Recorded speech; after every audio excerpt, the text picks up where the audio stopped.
In a small Texas border town, they saw what they wanted to see: a 16-year-old girl alone at a diner, an easy target for their human trafficking empire. What they didn't see was her father. They didn't know that Jack Russell had spent 15 years bearing his Delta Force past, hiding the killer inside him behind the quiet smile of a rancher. Didn't know that every peaceful morning spent teaching his daughter Emily about courage and resilience was haunted by the prayer that she'd never have to see the other side of him. But now, as Emily fights for survival in the cartel's grip, that prayer has been answered with blood. And Alejandro Vargas, the most feared cartel leader on the border, is about to discover an ancient truth. Sometimes the most dangerous monster isn't the one that bares its teeth. It's the one that's been masquerading as a sheep, waiting for the perfect moment to strike. Just before we get back to it, I'd love to know where you're watching from today. And if you're enjoying these stories, make sure you're subscribed, because tomorrow's special episode is one you definitely don't want to miss. The morning sun painted long shadows across the Texas ranch as Jack Russell stood on his porch, coffee mug in hand, watching his daughter Emily load her backpack into her beat-up Volkswagen Beetle. The car had been a 16th birthday present 6 months ago, a project they'd restored together, transforming it from a rusted shell into something that made Emily beam with pride every time she looked at it. "You got everything you need?" Jack called out, unable to keep the protective edge from his voice. Even after all these years, the military habits died hard. Always assess, always prepare, always plan for contingencies. Emily rolled her eyes good-naturedly as she slammed the trunk shut. "Yes, Dad, just like the last 3 times you asked." She bounded up the porch steps, her long blonde hair catching the morning light. Despite her playful exasperation, she wrapped her arms around him in a quick hug. I know. Keep my phone charged, stay with the group, and don't talk to strangers." Jack set his coffee down and placed both hands on her shoulders, studying her face. Sometimes it still caught him off guard how much she looked like her mother, the same determined set to her jaw, the same spark of independence in her blue eyes. "I know you can handle yourself, Em. You're the strongest person I know, just like your mom was." Emily's expression softened at the mention of her mother. "I miss her too, Dad." She fiddled with the silver bracelet on her wrist, her mother's bracelet, the one Jack had given Sarah on their first anniversary. "But you don't have to worry so much. It's just a day trip into town with Madison and Kayla.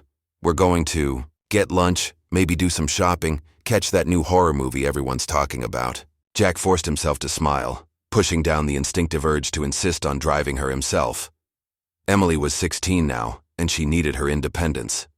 The world couldn't always be filtered through his protective lens, no matter how much he wished it could be. "All right, kiddo. Just remember what we talked about yesterday. About courage. That it's not about never being scared," Emily recited, her voice taking on a teasing tone. "It's about doing what needs to be done even when you are scared." She grabbed her phone from her back pocket, checking the time. "Madison's gonna kill me if I'm late picking her up. Love you, Dad." Jack watched as she climbed into the Beetle, the engine sputtering to life with its familiar wheeze. As she pulled down the long driveway, kicking up dust in her wake, he couldn't shake the nagging feeling in his gut. 16 years of peaceful ranch life hadn't fully quieted the instincts honed by decades of military service. But he pushed the feeling aside. Emily was smart, capable, and deserved to have a normal teenage life, not one constrained by his paranoia. He headed inside to grab his work gloves. The fence on the north pasture needed mending, and those posts weren't going to fix themselves. As he passed through the kitchen, his eyes lingered on the photo hanging above the sink. Him, Sarah, and a 10-year-old Emily at the state fair, all sticky with cotton candy and wearing matching grins. 6 months later, Sarah was gone, taken by a drunk driver on her way home from the grocery store. The memory stirred something in him, that old familiar ache. He'd learned to live with it, learned to be both mother and father to Emily. Some days were harder than others, but they'd made it work. They had their routine, their little traditions, their inside jokes. The ranch had become their sanctuary, a place where the shadows of his past life couldn't reach them. If only he'd known how wrong he was about that. Across town, A black Escalade with tinted windows cruised slowly past the downtown shops. Behind the wheel, Miguel adjusted his sunglasses, his dark eyes scanning the streets with predatory focus. In the passenger seat, Raúl spoke rapid Spanish, into a burner phone, his voice low and controlled. "Sí, jefe. The area is perfect. Small town, understaffed police force, lots of potential merchandise." He paused, listening. No problems. These people, they don't expect trouble. Makes our job much easier." Miguel drummed his fingers on the steering wheel, impatient. "Tell Alejandro we should move soon. Border Patrol changes shifts in 4 hours." Raúl held up a hand for silence as he listened to the voice on the other end of the line. "Understood. We'll call when it's done." He ended the call, tucking the phone into his jacket pocket. "Alejandro says we take 2 today. Young, healthy. The buyers are getting picky." They circled the block again, passing the movie theater, the diner, the small park where teenagers gathered after school. This was how it always started. The careful observation, the selection of targets, the waiting. La Sombra Roja had built their reputation on efficiency and precision. No loose ends, no witnesses, no mistakes. Miguel spotted a group of teenage girls walking toward the diner, laughing and taking selfies. There, the blonde one in the blue sweater, away from the others. Raúl studied the girl through his sunglasses. Perfect. Rich kid probably. Those shoes aren't cheap. He checked his watch. Give it time. Wait for her to separate from the group. Emily. Couldn't remember the last time she'd laughed this much. Madison was in rare form today, doing her spot-on impression of their chemistry teacher's perpetually confused expression as they walked down Main Street. Kayla had tears streaming down her face, nearly dropping her phone as she tried to film it. "Oh my God, stop!" Emily gasped, clutching her sides. "I'm never going to be able to keep a straight face in class again." Madison took an exaggerated bow. Thank you. I'll be here all semester failing to understand the periodic table." "Hey," Kayla said, checking the time on her phone. "Movie starts in 45 minutes. Should we grab something to eat first?" Emily nodded. "Yeah, I'm starving. You guys want to hit up Pete's Diner? I've been craving their chocolate shake all week." "Ugh, I can't," Madison groaned. "Mom's making me pick up my brother's prescription first. Save me a booth?" "Same," Kayla added. "I promised Mom I'd grab some stuff from the drugstore while I was in town. We'll meet you there in 15? Emily waved them off. "No problem. I'll grab us a table and start working on that shake." She watched her friends head off in opposite directions, then turned toward the diner. The morning crowd had thinned out, and only a few cars lined the street. A black SUV caught her attention briefly. It seemed out of place in their small town where most people drove trucks or sensible sedans, but she didn't give it much thought. The bell above the diner's door chimed as she stepped inside. Pete himself was behind the counter, his weathered face breaking into a smile. "Emily Russell, haven't seen you in here in ages." "Hi, Pete. Just waiting on Madison and Kayla. Could I get a chocolate shake while I wait?" "Coming right up, sweetheart. Take any booth you like." Emily chose a booth near the window, pulling out her phone to text her dad. She knew he worried even though he tried not to show it. She'd just finished typing, "All good having lunch at Pete's," when movement outside the window caught her eye. 2 men were approaching the diner, moving with purposeful strides that made something in her stomach clench. Before she could process why they made her uneasy, they were through the door. One heading straight for her booth, the other moving to block Pete's view from behind the counter. Emily Russell. The first man's accent was thick, his smile never reaching his eyes behind dark sunglasses. "Your father wants to see you. There's been an accident at the ranch." Emily's heart lurched, but her father's voice echoed in her head. "Trust your instincts." She knew immediately something was wrong. These men weren't from the ranch her father would have called or sent someone she knew. "I don't believe you," she said, her voice steadier than she felt. She reached for her phone, but the man's hand shot out, grabbing her wrist hard enough to make her gasp. "No phone calls, Princessa. You're coming with us." Emily did exactly what her father had taught her. She screamed, loud and sharp, designed to draw attention. Her free hand grabbed the hot coffee cup from the table and flung it at the man's face. He cursed, releasing her wrist as scalding liquid splashed across his chest and neck. She bolted from the booth, but the second man was already there, blocking her path. Behind him, she caught a glimpse of Pete slumped behind the counter, blood trickling from a gash on his forehead.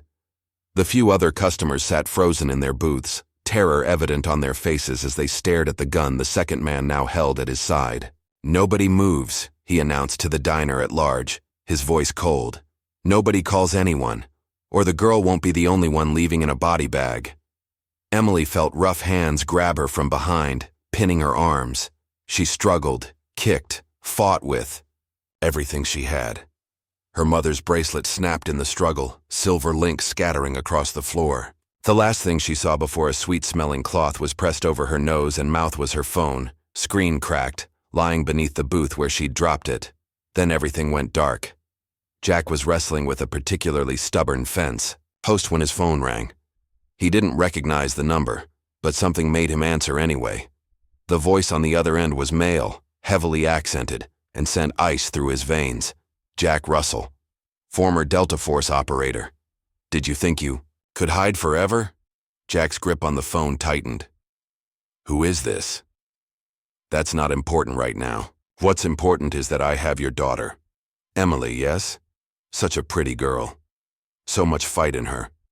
Just like her mother." The world tilted on its axis. Jack's military training kicked in automatically, keeping his voice level even as every cell in his body screamed, "If you've hurt her, she's alive. For now.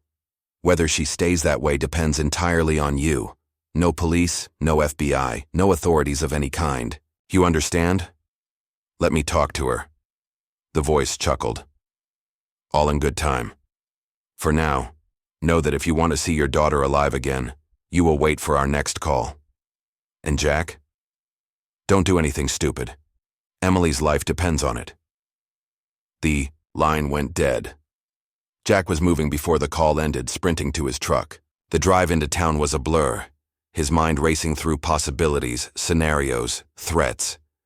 He'd been careful, so careful, to bury his past when Emily was born, to create a new life, a safe life. But somehow, the shadows had found them anyway.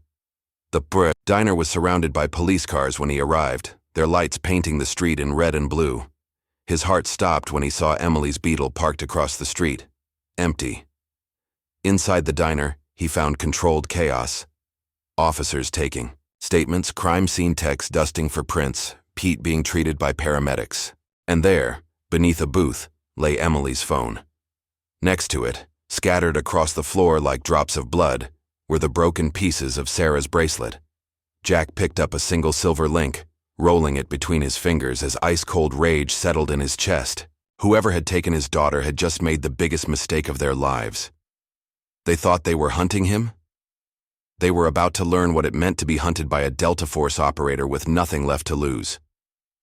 In a darkened room, miles away, Emily Russell lay unconscious on a concrete floor, unaware that she was merely a pawn in a game of vengeance years in the making. And in another room, a man named Alejandro smiled as he watched security footage from the diner, pausing on Jack's face as he found his daughter's broken bracelet. "Welcome back to the game, old friend," he murmured, raising a glass in mock toast. "Let's see how much you're willing to sacrifice to save her." The game had begun, and there would be no winners, only survivors. Jack Russell stood in the empty diner, his daughter's broken phone clutched in one hand, pieces of Sarah's bracelet in the other. The police had finally cleared out, leaving behind only yellow, crime scene tape and the lingering scent of fingerprint dust. Pete sat at the counter, holding an ice pack to his head, his normally cheerful face drawn with worry. "I should have done more," Pete said, his voice heavy with guilt. "They came in so fast, Jack, professional. The big one hit me before I could even reach for the shotgun under the counter." Jack pocketed the bracelet pieces carefully. "You did what you could, Pete. Tell me everything you remember." As Pete described, the men, their movements, their accents, the way they carried themselves. Jack's military training kicked in. He wasn't listening as a father now, but as an operator assessing enemy combatants. These weren't amateur kidnappers. Their efficiency, their awareness of exits and sightlines, the way they controlled the room, all hallmarks of paramilitary training. The SUV, Pete added. Black Escalade, looked new. I caught a partial plate when they peeled out. Started with KRX. Jack's phone buzzed. Madison's mother asking if Emily was okay, saying the girls had just heard what happened. He texted back quickly, then turned to the diner's window. A security camera peered down from the building across the street. Pete, that camera work? Belongs to the hardware store. Bill keeps it running since the break-in last year. 20 minutes later, Jack stood in Bill's cramped office, watching grainy footage of his daughter's kidnapping. His jaw clenched as he saw Emily fight back, saw her bracelet scatter across the floor. The camera caught the Escalade's full plate number as it sped away. Bill shifted uncomfortably in his chair. Police already got a copy, but he trailed off as Jack pulled out his phone. Sarah Thompson, please, Jack said into the phone. His voice clipped. A pause. It's Jack Russell. Authorization code Delta 794. Bill's eyes widened at the string of numbers, but Jack ignored him. After a moment, a woman's voice came through. Jack? Jesus, it's been years. What's wrong? Emily's been taken. I need everything you have on a black Escalade, plate KRX 547, last seen heading south on Main Street 3 hours ago. And I need to know what cartels are operating in this region. Sarah's sharp intake of breath carried through the line. Jack, you know I can't. Sarah, please, she's all I have left. A long pause, then, give me an hour. And Jack, be careful. Things have changed since you were in. The cartels. They're different now. More organized, more ruthless. Jack ended the call, turning to Bill. I need a copy of that footage. Bill handed over a flash drive without hesitation. Jack, those men. I've never seen anyone move like that. Military? Something like that. Jack headed for the door, then paused. Bill, if anyone asks, you were never here. Outside, Jack climbed into his truck and pulled out his laptop.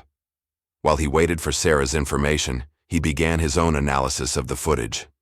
Frame by frame, he studied the kidnappers, movements, their gear, their tactical formation. Everything pointed to professional training, but with a distinctive style he'd seen before.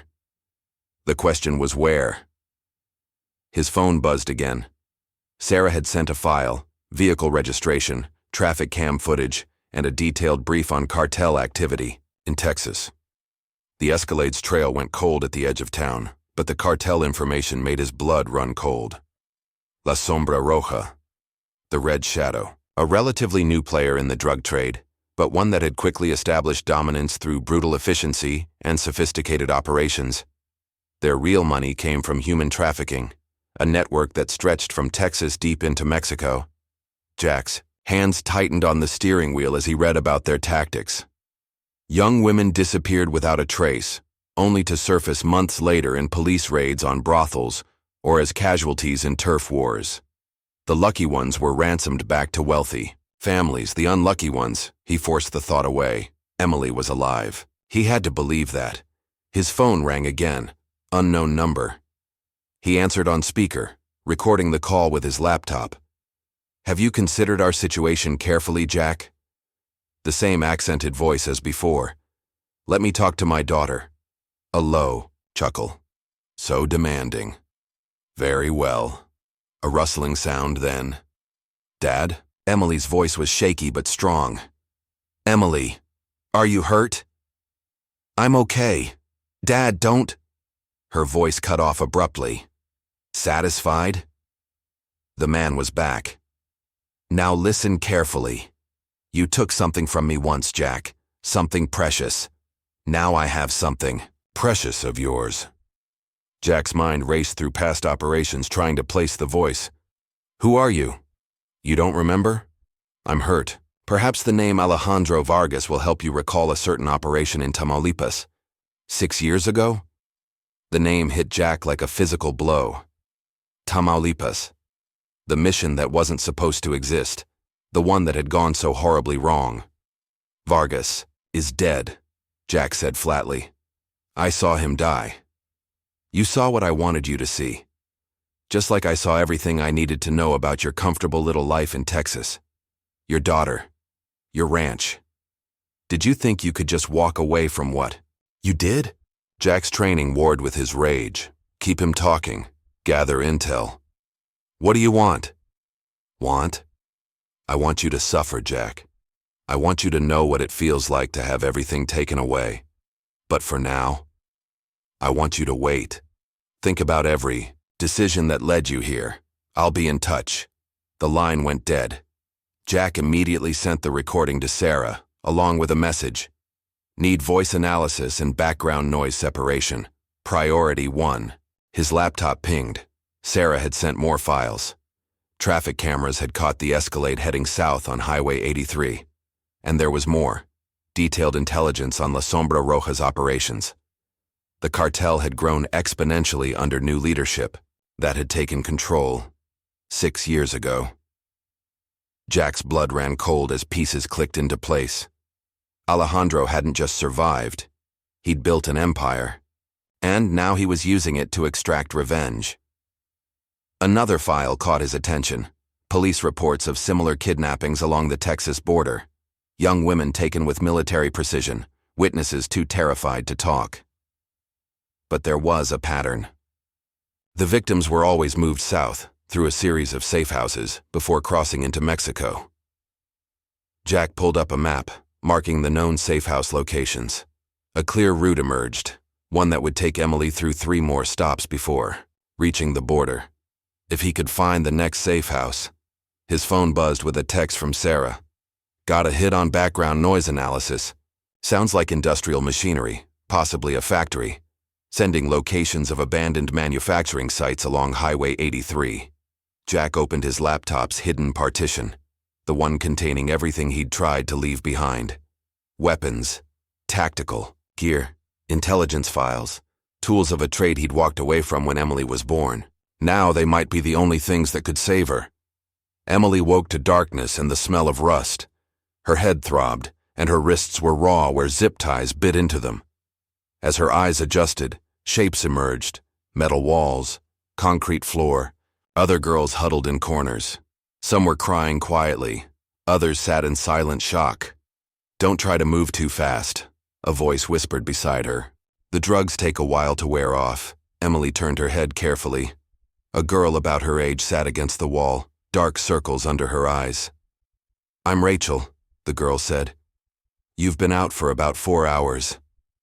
Emily, she whispered back. Where are we? Some kind of factory, I think. They brought me in yesterday. Rachel's voice cracked. There were more girls then. They took some away this morning. Emily forced herself to focus through the fog in her head. What would her father do? Assess the situation. Look for weaknesses. Never give up. She tested the zip ties. They were tight, but not tight enough to cut off circulation. The door was steel, with a small window at eye level. The only other opening was a vent near the ceiling, too small to climb through but possibly useful for sound. The guards change every 4 hours, Rachel continued. The nice one, Carlos, he brings water. The others, she shuddered. Emily shifted closer to Rachel. My father will come, she said with quiet certainty. He'll find us. Rachel gave a bitter laugh. My parents probably think I ran away. They'll never even look for me. Mine will. Emily thought of her father, his strength, his determination, the way he'd taught her to be strong, to think tactically, to never lose hope. And when he does, we're all getting out of here. A sound at the door made them both freeze. Heavy boots in the hallway, voices speaking rapid Spanish. Emily strained to hear, catching words here and there from her high school language classes. Border crossing. Tomorrow night. Buyers waiting. Her heart pounded. Tomorrow night. Whatever was going to happen, it would happen soon. She had to be ready. The door opened, flooding the room with harsh light. A guard entered carrying bottles of water. Behind him, a man in an expensive suit surveyed the room with cold eyes. Ah, Miss Russell, the man said, his accent thick but refined. I trust you're comfortable. Your father and I just had a lovely chat. Emily met his gaze steadily, channeling every ounce of defiance she could muster. You won't get away with this. The man, Alejandro, she presumed, smiled without warmth. But my dear, I already have. Your father took something precious from me once. Now it's my turn. He turned to leave, then paused. Oh, and do try to rest. The auction is tomorrow night, and the buyers prefer their merchandise to look fresh. The door slammed shut, leaving Emily in darkness once more. But now she had something she didn't have before: information. Tomorrow night, an auction. It wasn't much, but it was something her father could use. She leaned close to Rachel. Help me listen, she whispered. Every voice, every footstep, every piece of information, no matter how small. My father will come, but we need to be ready when he does. Rachel nodded, hope flickering in her eyes for the first time. Around them, other girls shifted closer, drawn to Emily's quiet confidence. They would survive this. They had to. In his truck, Jack finished loading his gear. Weapons, medical supplies, tactical equipment, everything he'd hoped never to use again. The sun was setting, painting the Texas sky in shades of blood red. His phone buzzed with a final message from Sarah. Traced Alejandro's call. Signal bounced between 3 towers along Highway 83. Cross-referenced with abandoned factories. Sending. Coordinates. Jack studied the map. One location stood out, an old meatpacking plant, now supposedly abandoned. Satellite imagery showed recent tire tracks, guards posted at strategic points. It fit the pattern of other safe houses. He started the engine, checking his weapons one last time. Alejandro wanted him to wait, to suffer. But he'd forgotten one crucial detail about Delta Force operators. They don't play by anyone else's rules. The truck roared to life, pointing south. Somewhere ahead, his daughter was waiting. And nothing, not cartel soldiers, not old ghosts, not even his own past, would stop him from bringing her home. The hunt was on. The Dallas skyline loomed against the pre-dawn sky as Jack's truck pulled into a quiet suburban neighborhood. His GPS led him to a modest 2-story house with a well-maintained lawn and American flag hanging by the door. The house of a man trying to look normal, just like Jack had been. Nick Anderson's security system was military grade. Jack knew there were at least 3 cameras tracking him as he approached the front door. He raised his hands, palms forward, and waited. The door opened to reveal a broad-shouldered man with graying temples and hard eyes. Nick Anderson hadn't changed much in 6 years, still built like a tank, still carrying himself with the measured precision of a career operator. You look like hell, Jack. Nick's voice was gravelly from years of shouting orders in combat zones. Emily's been taken. Nick's expression didn't change, but he stepped aside, letting Jack enter. The house's interior was spartanly furnished, more safe house than home. A wall-mounted TV played muted news coverage of recent border violence. Coffee's fresh, Nick said, leading the way to the kitchen. Tell me everything. Jack laid out the situation while Nick poured 2 mugs of coffee strong enough to strip paint. When he got to Alejandro's name, Nick's hand froze mid-pour. That's impossible, Nick said flatly. Alejandro Vargas died in Tamaulipas. We both saw the explosion. Apparently, we saw what he wanted us to see. Jack pulled out his phone, playing the recorded call. Nick listened with growing tension, his knuckles white around his coffee mug. Son of a bitch, Nick muttered when the recording ended. The cartels, the trafficking, the military precision of the operations, it all makes sense now. He's been building an empire. I need to know everything about that mission, Nick. Everything we missed. Nick stood, walking to a painting on the wall. Behind, it was a hidden safe. The contents he removed looked like any other manila folder, but Jack knew better. This was the kind of file that governments denied existed. Operation Black River, Nick said, spreading photos across the kitchen table. Official mission was to dismantle a paramilitary group running weapons across the border. Unofficial mission, he tapped a photo of a younger Alejandro Vargas standing next to a man Jack recognized. Thomas Martinez, one of the CIA's top assets in Mexico. Martinez was working both sides, Nick continued, feeding intel to the cartels while pretending to help us. When we hit Vargas's compound, Martinez was supposed to be there. Instead, We found evidence that Vargas had discovered his betrayal. Martinez's body was found 3 days later. But what was the connection to Vargas's family? Jack pressed. He said I took something precious from him. Nick's expression darkened. There's something you don't know about that night, Jack. Something I've carried for 6 years. He pulled out another photo, a woman and young boy standing in front of a hacienda. Vargas's wife and son. They weren't supposed to be at the compound. Our intel said they were in Mexico City. Jack felt his stomach drop. They were there. Nick nodded grimly. In a panic room below the main house. When the charges we set went off. He didn't need to finish.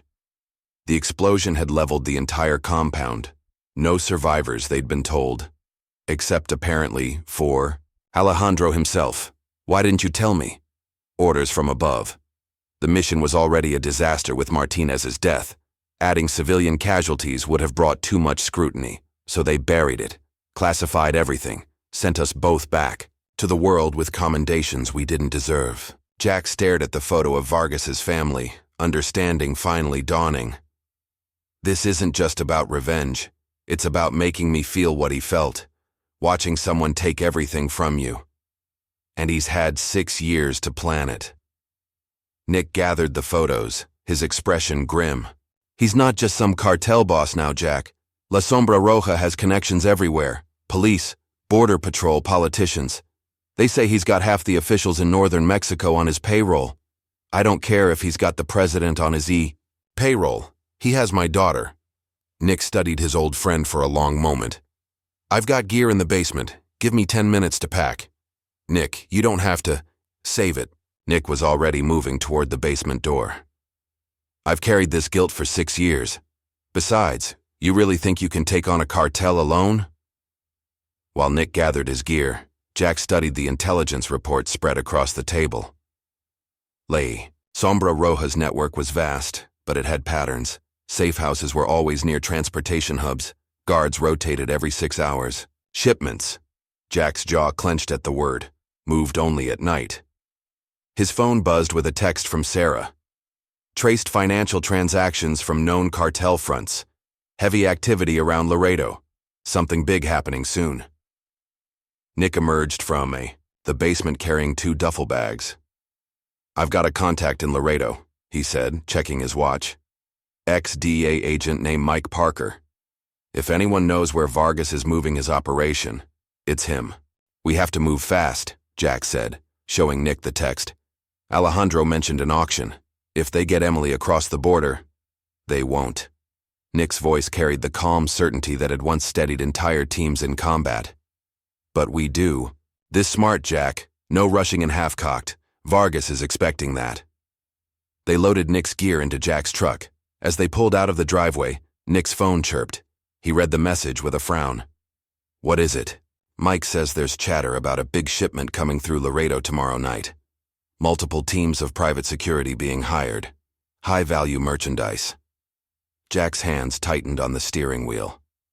That's the auction Alejandro mentioned. How many men? At least 30, probably more. Professional contractors, ex-military mostly. Mike says they're offering triple the usual rate. Can your contact get us more specific intel? Nick was already typing. He'll meet us in Laredo. But Jack, he hesitated. If this goes bad, if we get caught, I know. There would be no rescue, no diplomatic intervention.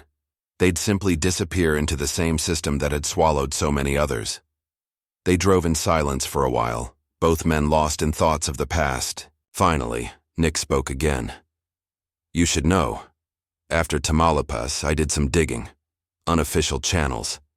Found out Vargas's wife wasn't just some cartel boss's trophy. She was CIA too, deep cover. She and Martinez were working together trying to flip Vargas. When Martinez's betrayal came out, Vargas thought she was part of it, Jack finished. That's why she was at the compound. He was probably interrogating them both. Which means this isn't just about his family dying. It's about betrayal. Loss of trust. Nick looked at his friend. He's not just going to kill Emily, Jack. He's going to make you watch as everything you care about is destroyed. Not if we get to him first.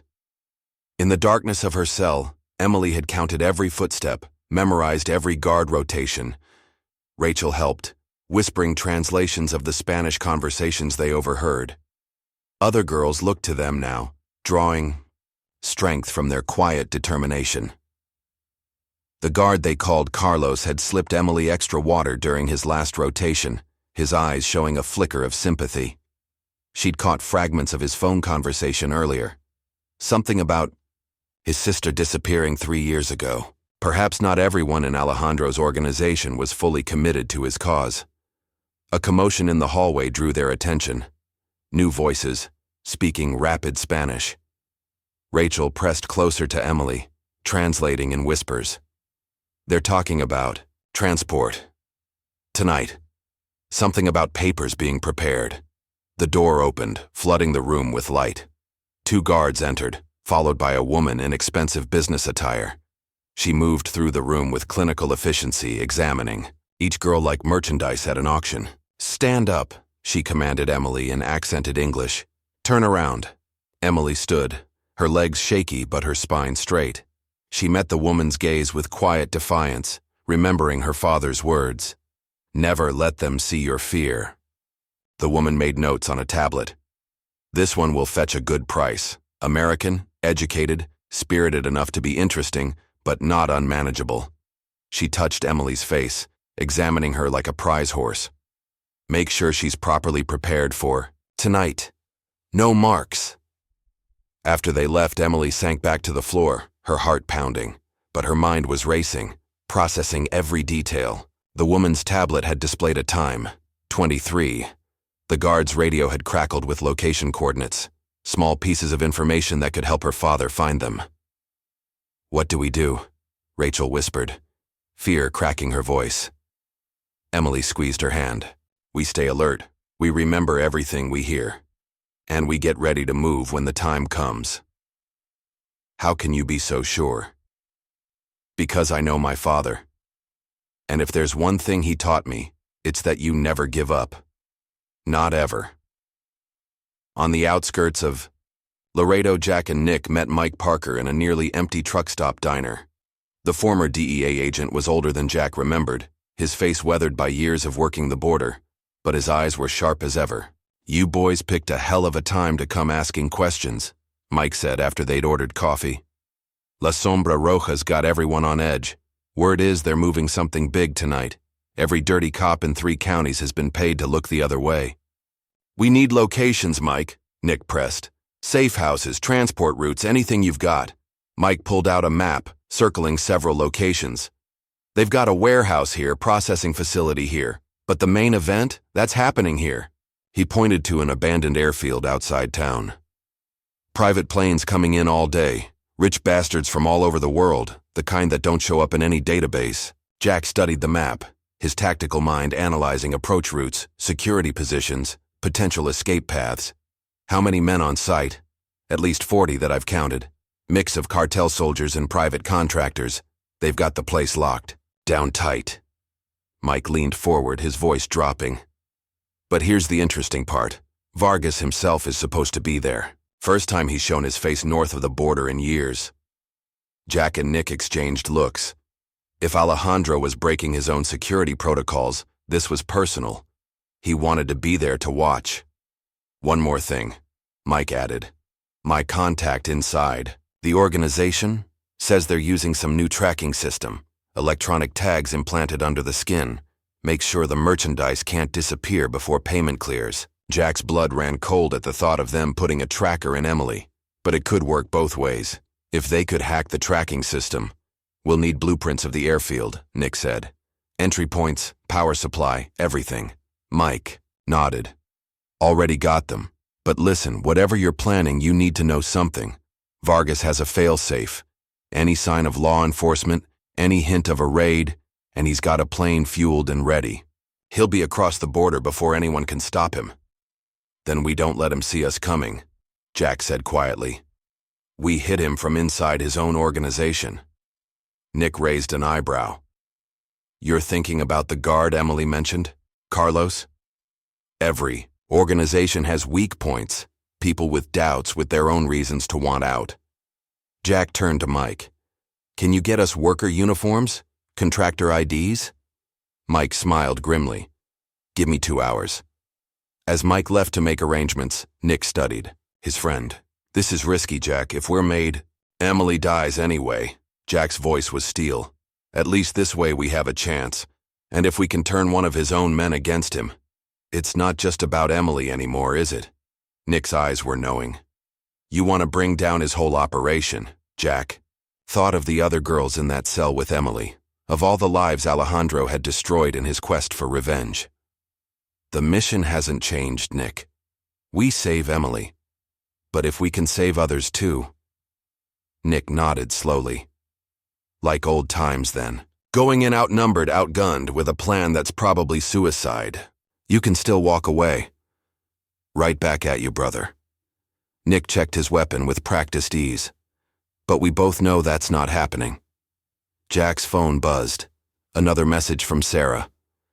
Got into their communication network. Guard rotations. Change at 2100 hours.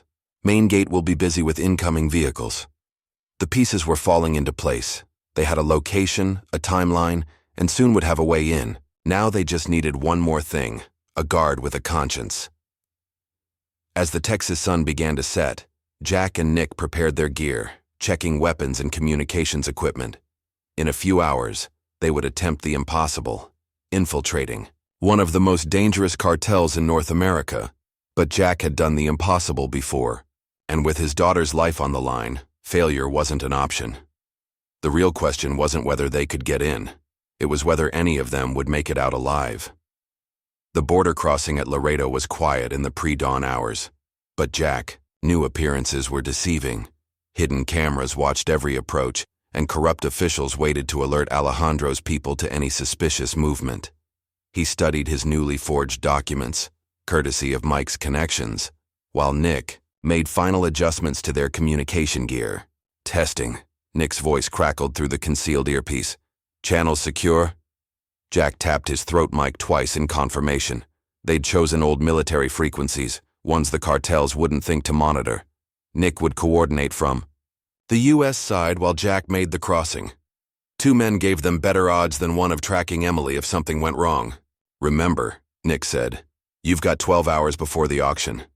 Find Maria, get what intel you can, but don't engage unless I have to, Jack finished. I know. He checked his concealed weapon one last time.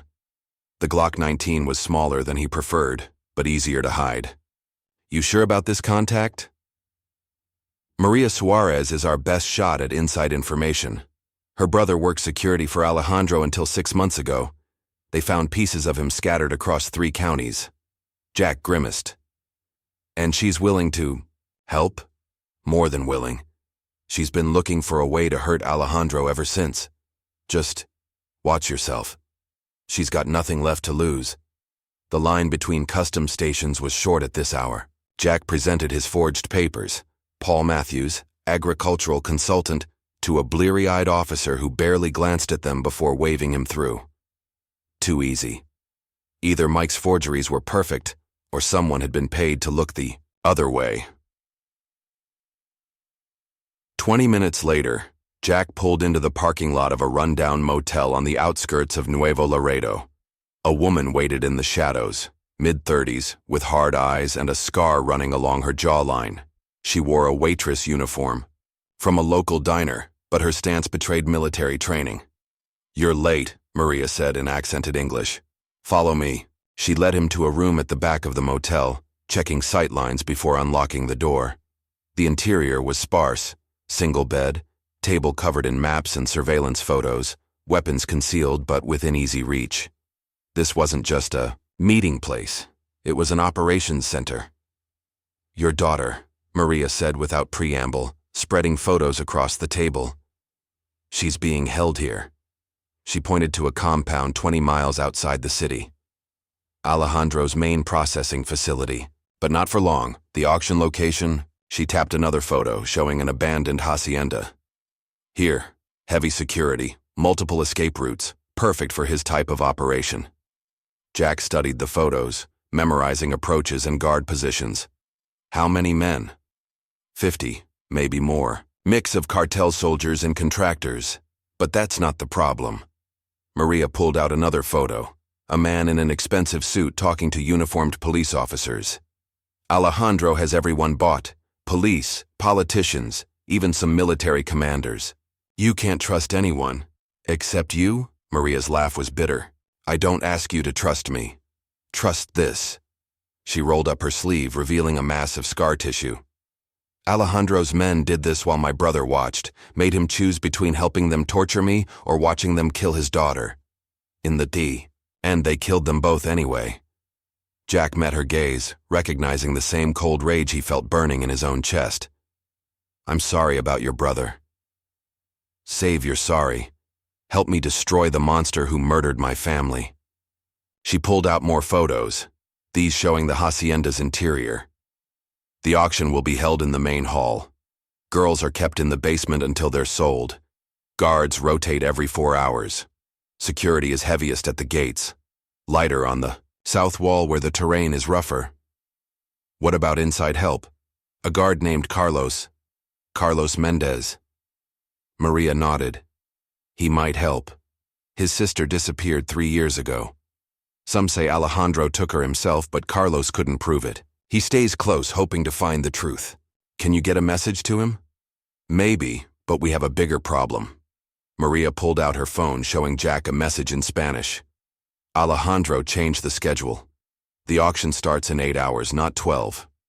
Jack's blood ran cold. Less time meant less preparation, higher risks. But it also meant less time for Alejandro to move Emily if something went wrong. There's more, Maria continued. My contact inside says Alejandro has special plans for Emily. He won't sell her. Not right away. He wants to break her first. Make you watch while he destroys everything you love, just like I destroyed his family, Jack finished quietly. Maria's eyes narrowed. So it's true. You were there that night in Tamaulipas. It was a mission gone wrong. We thought the house was empty. Save the excuses for someone who cares.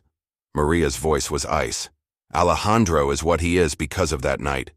But he's become something worse than what you were hunting. The girls he takes, some are younger than his son was. He justifies it as business, but the truth? He enjoys their fear, feeds on it. Jack's hand tightened on the photo of the hacienda. Tell me about the security system. For the next hour, they went over every detail. Guard rotations, camera positions, patrol patterns. Maria's intel was thorough, but Jack could sense she was holding something back. What aren't you telling me? Maria hesitated, then pulled out one final photo. Jack's heart stopped. Emily, being led from a van into the compound. The image was grainy but clear enough to see the bruise on her face. She fought back, Maria said, something like admiration in her voice. Broke one guard's nose, nearly escaped during transport. They had to sedate her. She met Jack's eyes. She's strong, your daughter. But Alejandro, he sees that strength as a challenge. The longer she resists, the more we get her out tonight. Jack cut her off. No waiting, no elaborate plans. As soon as it's dark. That's suicide. The auction doesn't start until... I'm not waiting for the auction. You know the compound. You know the guards. Help me get her out before they move her. Maria studied him for a long moment. You're like him, you know. Alejandro. Same intensity. Same willingness to burn the world. She gathered the photos, her decision made. I have guard uniforms. Identification that will get us through the outer checkpoints. But the interior, that's another story. Tell me. They're using a new security system. Electronic keycards coded to individual guards. No duplicates, no forgeries. We'd need a real guard's card to get through the inner doors. Jack thought of Carlos, the guard with a conscience. Can you get a message to our friend inside? Maybe. But if he's caught helping us, give him a choice. Same choice his sister never got. Maria nodded slowly. There's a supply truck making a delivery in 4 hours. I know the driver. He looks the other way for the right price. We go in with the supplies, find Carlos, get his help, or eliminate him as an option. And if he won't help, then we do it the hard way. Maria opened a duffel bag, revealing enough explosives to level a small building.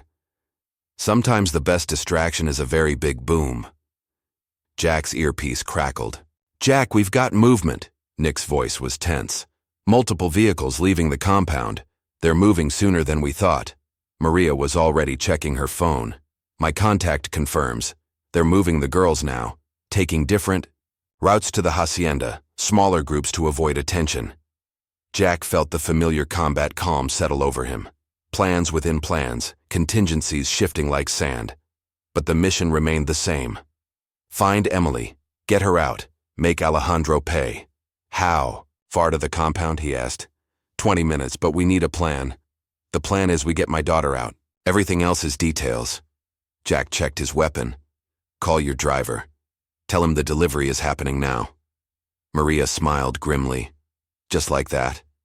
We go in with half a plan and hope we don't get killed? Got a better idea?"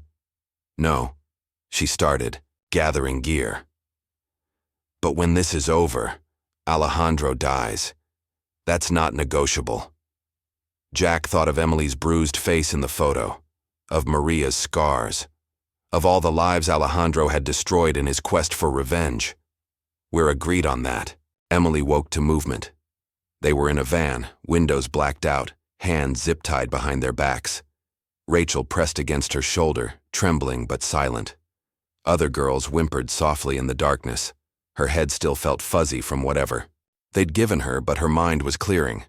They'd been driving for maybe 20 minutes. The road was smooth, a highway. She concentrated on memorizing turns, trying to build a mental map. The van slowed, then stopped. Voices outside speaking Spanish.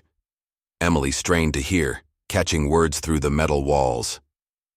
Change of schedule. Auction moved up. Separate groups. Her heart raced. They were being moved, which meant a chance, however small. She thought of her father's lessons. Look for patterns, find weaknesses, stay ready. The van started moving again. Emily pressed her shoulder against Rachel's. "Remember what I told you," she whispered. "If you see a chance." Rachel nodded in the darkness. "We take it, no matter what." Emily felt the zip ties cutting into her wrists, but pain was good. Pain meant she was alive, thinking, fighting, and as long as she was fighting, her father would find her. She just had to stay alive long enough to give him the chance. The supply truck rumbled through the compound's outer gate. Jack and Maria concealed among crates of food and cleaning supplies. Through gaps in the cargo, Jack studied guard positions, camera placements, potential escape routes. Everything matched Maria's intel perfectly, which made him nervous. In his experience, perfect intel usually meant someone knew you were coming. His earpiece crackled. "Multiple vehicles just left the compound," Nick reported, breaking into smaller groups, different directions. Emily could be in any of them. Jack keyed his throat mic twice to acknowledge. The mission had just gotten more complicated. Find Emily. Figure out which vehicle she was in, intercept it before it reached the hacienda, all while navigating a heavily fortified compound filled with armed guards. Just another day at the office. The truck stopped at a loading dock. Jack heard voices approaching, boots on concrete. Maria caught his eye, nodding toward their weapons. Whatever happened next would happen fast. The rear doors opened, flooding the cargo area with harsh fluorescent light. Jack tensed, ready to move. Time to go to work. The loading dock echoed with footsteps as guards approached the truck. Jack pressed himself flat against the cargo wall, every muscle coiled for action. Beside him, Maria held her breath, one hand on her concealed weapon. "Food delivery," a voice called out in Spanish. "Where's Javier? He needs to sign for this." "Coming, coming," another voice replied. "These gringos, always in a hurry." Through a gap in the crates, Jack watched a heavy-set guard approach, clipboard in hand. Javier, another potential piece in play. Maria had mentioned him earlier, said he might be useful if properly motivated. The truck's rear doors opened wider. Javier climbed in, flashlight beam sweeping across the cargo. "Let's see what we have today." His light froze on Maria's face. Recognition flickered in his eyes, followed quickly by fear. Before he could shout, Maria had a knife pressed to his throat. "Hello, brother-in-law," she whispered in Spanish. "We need to talk." Jack moved silently behind Javier, checking the loading dock for witnesses. Empty. Good. "Maria," Javier choked out. "You're dead. They said a lot of things." The knife pressed deeper. "Now you're going to help us or I'll show you exactly how not dead I am." Javier's eyes darted between them. "Us?" "My friend here is looking for his daughter, Emily Russell, the one Alejandro is so interested in." Understanding dawned in Javier's face. "The American girl. Dios mío, you're her father." He looked at Jack with something between fear and awe. "Alejandro has been waiting for you." "Where is she?" Jack's voice was cold steel. "Gone. They moved her an hour ago. Different cars, different routes, security protocol for high-value merchandise." Javier winced as Maria's knife bit deeper. "But I know which car she's in. I handled the transport manifest myself." "Why should we believe you?" Maria demanded. "Because I loved your sister, Maria. Because what they did to her." Javier's voice cracked. "I'm a coward. I know this. I stayed quiet, kept my head down, told myself I had no choice. But this girl, Emily, she reminds me of Anna. The same fire in her eyes." Jack studied the man carefully. Fear, guilt, a desperate need for redemption, all useful tools if handled properly. "Prove it," he said. "Show us the manifest." Javier nodded slowly. "In my office. But we have to be careful. Alejandro has eyes everywhere." Maria's knife didn't waver. "If this is a trap, no trap. But there's something else you should know." Javier swallowed hard. "Alejandro, he knows about Anna, about what really happened to her." Maria went very still. "What do you mean?" "She wasn't just killed. She was a message. To me, to everyone who might think of betraying him." Javier's eyes filled with tears. "Help me make this right, Maria. Please." Jack and Maria exchanged looks. A grieving brother-in-law with insider access and a guilty conscience. It could be exactly what they needed, or it could be an elaborate trap. "Your office," Jack decided.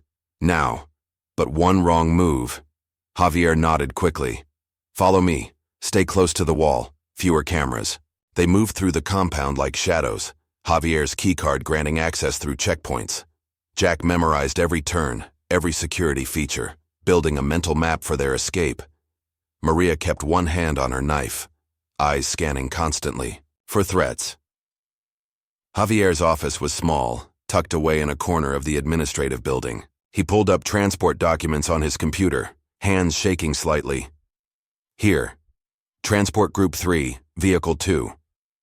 Emily Russell and 4 others." He pointed to a route marked on the screen. "They're taking the old logging road to avoid checkpoints. Less traffic, but slower. They'll pass the abandoned quarry in..." He checked his watch. 20 minutes. "Send it to my phone," Maria commanded. "And the security layouts for the hacienda. Maria, if they catch me..." "They won't, because you're coming with us." Jack's voice left no room for argument. "Insurance." Javier paled but nodded. He transferred the files, then reached for his desk drawer. "Wait, you'll need this too." He pulled out a keycard on a lanyard. "Master access. It will get you into any part of the hacienda." "Why are you really helping us?" Jack asked. "Because I'm tired." Javier's shoulders sagged. "Tired of the fear, the guilt, watching girls like your daughter disappear into Alejandro's world. And because," he looked at Maria, "Anna would want me to do the right thing, just once in my miserable life." A commotion outside made them all freeze. Boots in the hallway, voices calling out. "Routine patrol," Javier whispered. "But we need to move. They'll check my office." Maria's phone vibrated. She checked it quickly, eyes widening. Message from my contact. "Alejandro's moved up the timetable again. The auction starts in 3 hours." Jack's mind raced through scenarios, calculating odds and angles. "How far to the quarry?" 15 minutes if we take my car," Javier said. But the compound is locked down. They check all vehicles leaving. Then we don't leave through the gate. Jack pulled up the compound schematics on his phone. There. Maintenance tunnel under the north fence. Maintenance crews use it to access the power substation. It's sealed, Javier protested. Maria smiled grimly, patting the explosives in her bag. Not for long. The voices in the hallway grew closer. Jack keyed his throat mic. Nick, you copy? Here. What's the situation? We've got a location on Emily. Need you to meet us at these coordinates. Jack quickly relayed the quarry location. Bring everything we've got. On my way. And Jack? Local police bands are lighting up. Something big's happening. Alejandro's cleaning house, Maria said, making sure there are no loose ends before the auction. A sharp knock at the office door made them all jump. Javier, a guard called out. Mandatory security check. Open up. Javier looked at Jack and Maria, real fear in his eyes. There's no other way out. Jack's combat instincts took over. How many guards usually check? 2, sometimes 3. Maria. She pulled a small canister from her pocket. CS gas. Close quarters, it will drop them. Fast. Jack nodded. Javier, open the door. Act normal. When I give the signal, drop. The pounding on the door grew more insistent. Javier straightened his uniform, visibly steadying himself. If this goes wrong, it won't. Jack moved behind the door, every muscle coiled for action. Just remember, when I say drop, you drop. Javier opened the door. 2 guards stood in the hallway, hands on their weapons. Took you long enough, one growled in Spanish. Security sweep, step aside. The guards entered, eyes sweeping the office. Jack waited until they were fully inside, then, drop. Javier dove for the floor as Maria threw the gas canister. In the psych's confined space, the effect was instantaneous. The guards reaching for weapons suddenly couldn't breathe, couldn't see. Jack moved with mechanical precision, dropping them both with quick strikes to vulnerable points. Clear, he called softly. Maria got their weapons and radios. She quickly zip-tied the unconscious guards. But we need to move. That gas will bring others. The maintenance tunnel, Javier gasped, eyes watering from residual gas. This way. They moved quickly through back corridors, avoiding security cameras. Javier's master keycard proved its worth, giving them access to restricted areas without raising alarms. Finally, they reached a heavy steel door marked Maintenance Access. Through here, Javier said, swiping his card. The tunnel runs for 50 meters. Comes out near the substation. Maria was already pulling explosives from her bag, calculating charges needed to breach the fence beyond the tunnel. Jack kept watch, listening to radio chatter through one of the stolen guards' earpieces. They haven't missed us yet, he reported. But they will soon. The door opened with a hydraulic hiss. Cool, damp air wafted from the concrete tunnel beyond. They moved quickly, Maria setting charges at key points along the fence line. 5 minutes, she said, working with practiced efficiency. Then we make a very loud exit.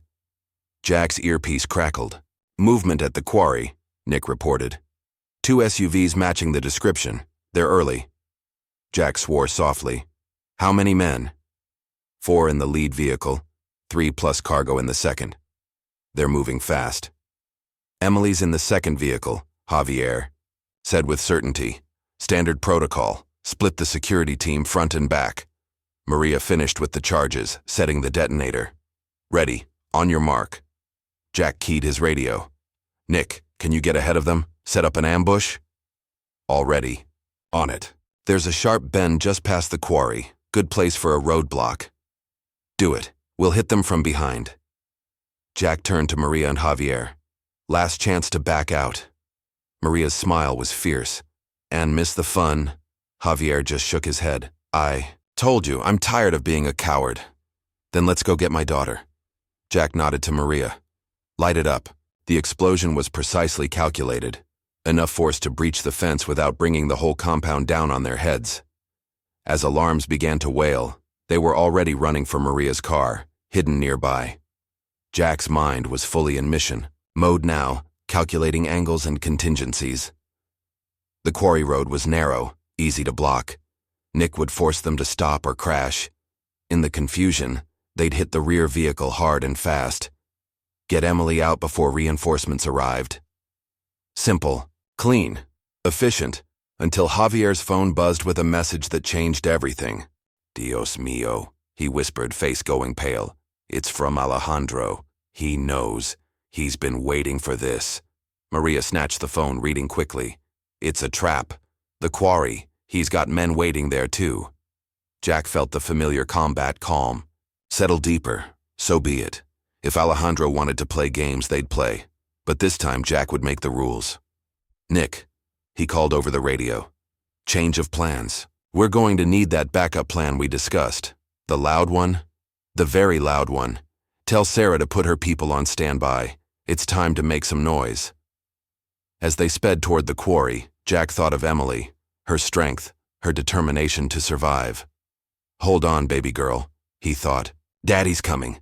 And this time, Alejandro would learn what it truly meant to lose everything. The quarry loomed ahead, its weathered walls casting long shadows in the fading light. Jack crouched behind a boulder, watching the convoy approach through his scope. Maria and Javier were positioned on the opposite side, ready to spring the trap or walk into one. Nick, status? Jack whispered into his throat mic. In position. But Jack, something's wrong. Too many heat signatures in the rocks. We're not alone out here. Before Jack could respond, the world exploded into chaos. Snipers emerged from hidden positions, their laser sights painting red dots across the ground. The convoy screeched to a halt as armed men materialized from behind every boulder and crevice. Drop your weapons! The command came in English, broadcast through vehicle-mounted speakers. We have you surrounded. Jack's mind raced through options, each worse than the last. They were outnumbered at least 10-1, caught in a kill box, with no clear escape route. Worse, any firefight would put Emily at risk. Jack Russell, a familiar voice called out. Alejandro himself stepped from one of the vehicles, impeccably dressed despite the dusty surroundings. Did you really think I wouldn't be prepared for this? That I wouldn't anticipate every move you'd make? Jack remained silent, calculating angles, looking for weaknesses. His hidden blade pressed against his forearm, a last resort he prayed he wouldn't need. Come now, Jack. Let's be civilized. Alejandro spread his hands in a gesture of false welcome. Your daughter is quite safe. Would you like to see her? As if on cue, 2 guards dragged Emily from the second vehicle. Jack's heart clenched at the sight of her bruised face, but pride surged through him as well.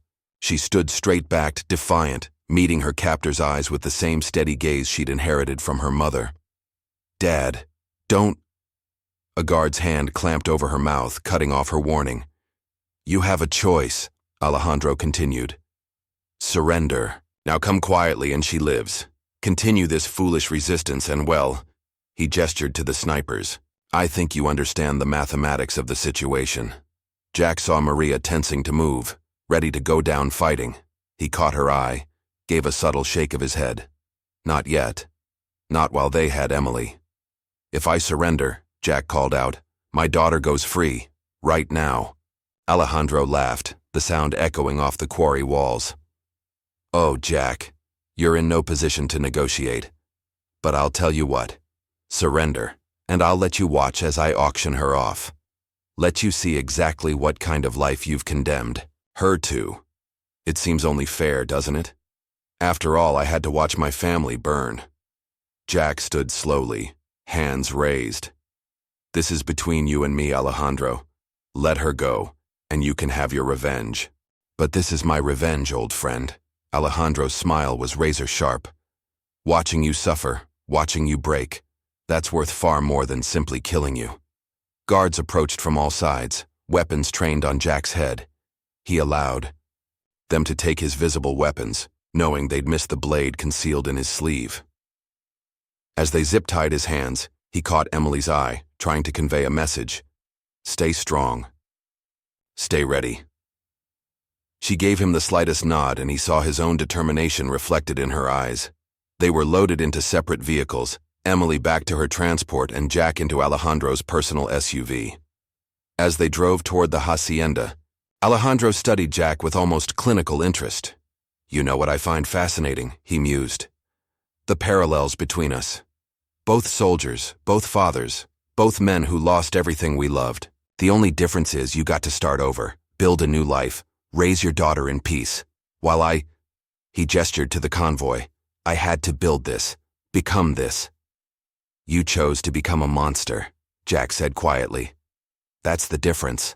Alejandro's smile tightened. A monster? Tell me, Jack, what would you become if someone took Emily from you? How far would you go for revenge? Jack met his gaze steadily. I'd hunt them to the ends of the earth. But I wouldn't destroy innocent lives along the way. Innocent? Alejandro barked a laugh. Like my wife was innocent, my son? Or did your superiors tell you they were acceptable collateral damage? They told us the house was empty. They lied. Alejandro's composure cracked for the first time. Just like they lied about everything else. Did you know my wife was CIA? That she was trying to turn me, to use my love for her as a weapon? And when that failed, they sent you to kill us all. Jack absorbed this new information, pieces clicking into place. Martinez's betrayal. It wasn't just about the weapons, was it? Martinez was a pawn. The weapons were a cover story. The real mission was to eliminate a potential security leak, me and my family. Alejandro's voice was ice. But they failed. And now, 6 years later, here we are. Fate has a sense of humor, doesn't it? They pulled up to the hacienda, a sprawling estate surrounded by high walls and armed guards. Emily was taken to a holding area in the basement, while Jack was escorted to what had clearly once been a wine cellar, now converted into something far darker. Chains hung from the ceiling. Tables held implements that made Jack's combat hardened. Stomach turn. Alejandro noticed his reaction and smiled. Don't worry. Most of this isn't for you. The buyers, they sometimes have a specific request for breaking in their purchases. He ran a hand along a particularly wicked-looking device. But we'll keep things simple between us. Just some quality. Time between old friends. The guards chained Jack's hands above his head, his feet barely touching the ground. Alejandro dismissed them with a wave, then began rolling up his sleeves. You know what the hardest part was? He asked conversationally. Teaching myself to enjoy this, to find pleasure in pain, in breaking people. It took time, but eventually... He selected a knife from the table. Eventually I realized something. Pain is pure, honest. When someone screams, when they beg, when they break, that's real. More real than all the lies we tell ourselves about justice and morality. You're wrong, Jack said. Pain doesn't make you honest. It makes you desperate. Makes you say and do anything to make it stop. That's not truth.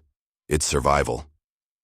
Alejandro's first cut was shallow, precise. Philosophical to the end. But let's test your theory, shall we? How much pain before you admit the truth about Tamaulipas? About what you really knew that night? Hours blurred together in a haze of pain and questions. Jack retreated into his military training, focusing on his breathing, compartmentalizing the pain.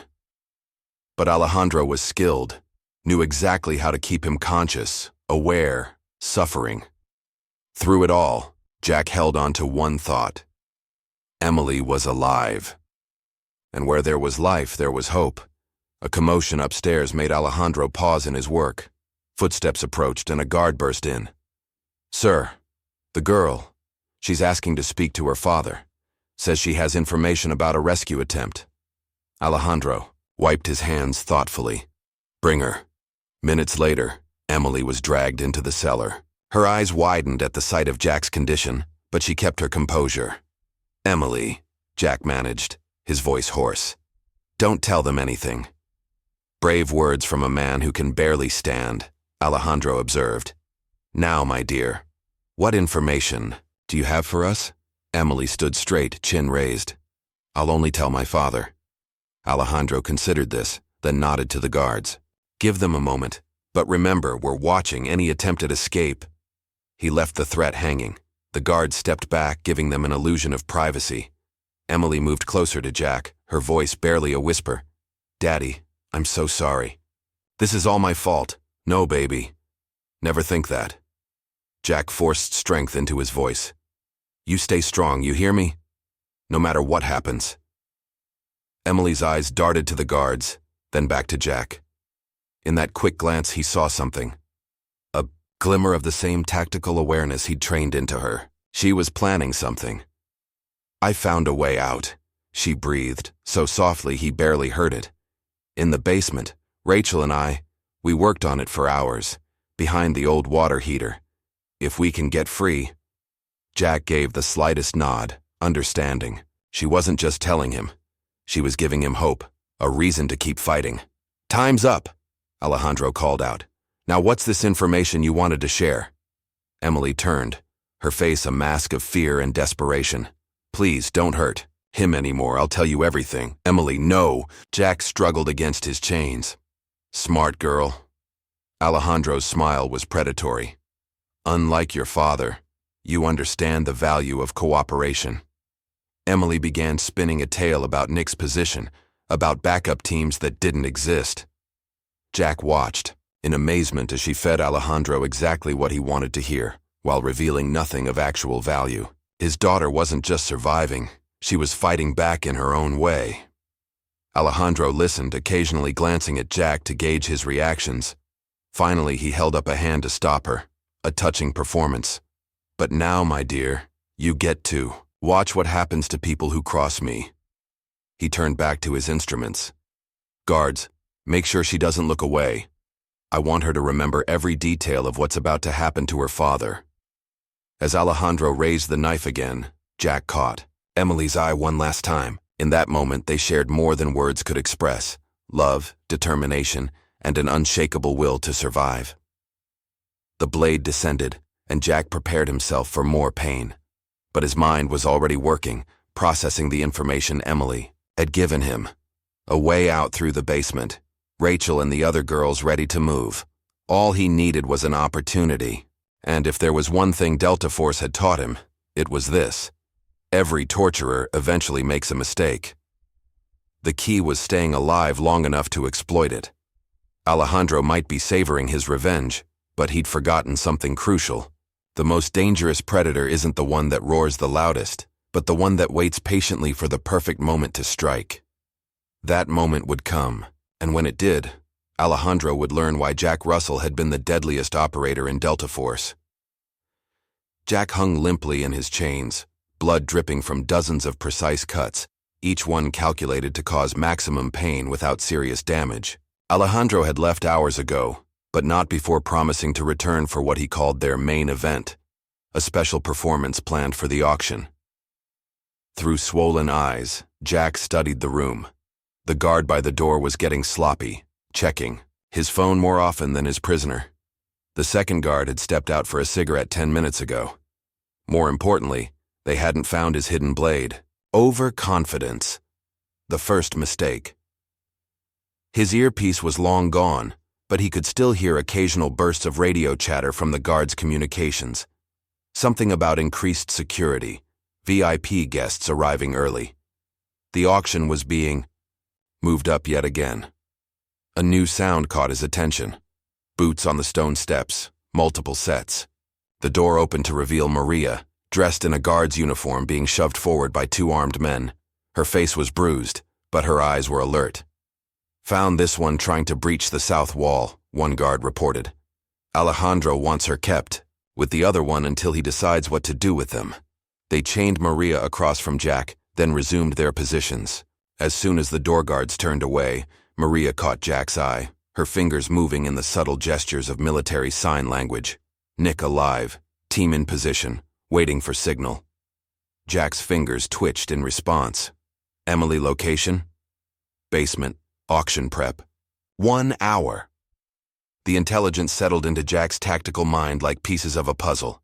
They were running out of time, but they weren't beaten yet. Not while Nick was still out there, not while Emily was still fighting. The door opened again, revealing Carlos, the guard with the missing sister. He carried a water bottle and medical kit, his expression carefully neutral. "Alejandro wants them cleaned up for the show," he announced. "Can't have them looking too damaged for the buyers." The other guards nodded, returning to their phones and conversation. Carlos approached Jack first, holding the water bottle to his lips. As Jack drank, Carlos leaned close, his voice barely a whisper. Your daughter gave me a message for her father. She said to remember the ranch fire when she was 12. She said you'd understand. Jack's mind flashed back 4 years. The lightning strike, the barn burning. Emily, trapped inside with their horses. He'd taught her then about finding alternate exits, about staying low, about using the building's weaknesses to create escape routes. She wasn't just telling him she had a plan, she was telling him she remembered his lessons. Carlos moved to Maria next, his movements unhurried and professional. More whispered intelligence passed between them. Guard rotations, security patterns, the location of the control room that managed the estate's electronic locks. The auction begins in 1 hour, Carlos said loudly for the benefit of the other guards. Alejandro wants them both there. Special entertainment for the buyers. Jack watched Carlos leave, his mind working through scenarios. They needed a distraction, big enough to cover both their escape and the rescue of the girls. Something that would throw the entire compound into chaos. Maria caught his eye again. Explosives still in car. Nick has more. Jack's fingers moved carefully. Power station? A slight smile touched Maria's lips. Boom. The next 45 minutes passed in careful observation and planning through subtle gestures. They cataloged guard patterns, noted security camera positions, timed the patrols that passed their cell. Every detail could mean the difference between success and failure. Finally, boots on the steps again. This time it was Alejandro himself, accompanied by 4 heavily armed guards. It's time for the show, he announced, studying his prisoners with cold satisfaction. Our guests are particularly excited about this evening's entertainment. It's not often they get to witness the breaking of a Delta Force operator. The guards unchained them, securing their hands behind their backs with zip ties. As they were led upstairs, Jack caught glimpses of the compound's layout. Security stations, camera positions, potential choke points. Most importantly, he saw the reinforced door leading to the basement where Emily and the other girls were held. The main hall had been transformed into an opulent auction space.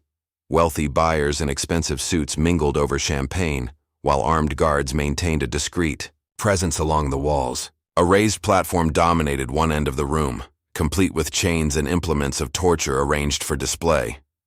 Your daughter will be watching, of course, Alejandro said as they were led toward the platform. Consider it a teaching moment, showing her what happens to those who defy me.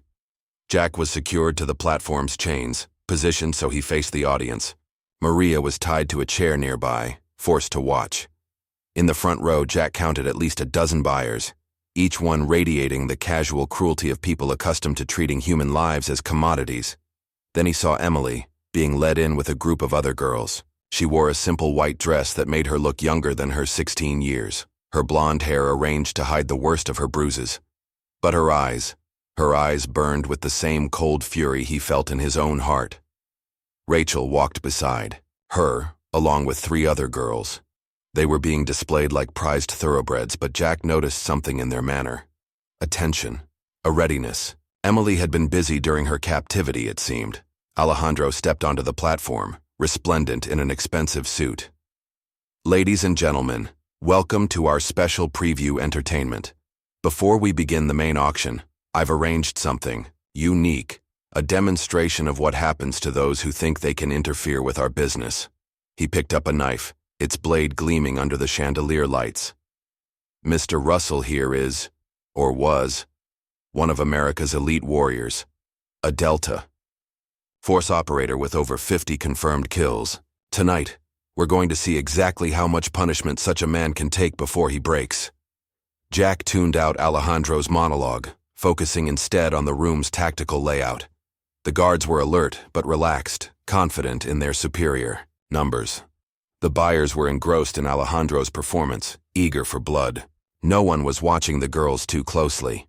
More importantly, no one noticed Carlos slip something to Rachel as he passed, something small that glinted like a key. A commotion at the back of the room drew everyone's attention. One of the buyers had dropped his champagne glass, creating a momentary distraction. In that instant, several things happened at once. Emily's hands moved in a blur, passing something to the girls beside her. Rachel's fingers worked at something behind her back, and above all, through the mansion's thick walls, came the distant sound of an explosion. The power went out. In the sudden darkness, chaos erupted. Jack felt rather than saw Maria break free. She'd been working on her restraints the entire time. His own hidden blade finally came into play, slicing through the zip ties with practiced efficiency. Gunfire erupted at random, guards shooting at shadows. Someone screamed. The backup generators kicked in, flooding the room with emergency lighting that only added to the confusion. Jack moved like a ghost through the mayhem, taking down guards, with precise strikes. Emily and the other girls were already moving, using the techniques she'd taught them during their captivity. Rachel produced the key Carlos had slipped her, freeing those still bound. "The basement," Emily's voice cut through. "The chaos. This way." She led the other girls toward the reinforced door, now unlocked thanks to the power failure. Jack and Maria provided coverage, their years of combat training turning them into angels of death in the red emergency lighting. Alejandro's voice rose above the madness. "Stop them! Kill them all if you have to!" More explosions rocked the compound, Nick's team creating the mother of all distractions. The sound of helicopter rotors added to the chaos as Sarah's people finally showed themselves.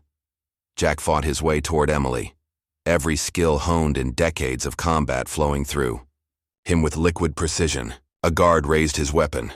Jack broke his arm. Another rushed him with a knife. The man went down clutching a severed tendon. They reached the basement access together.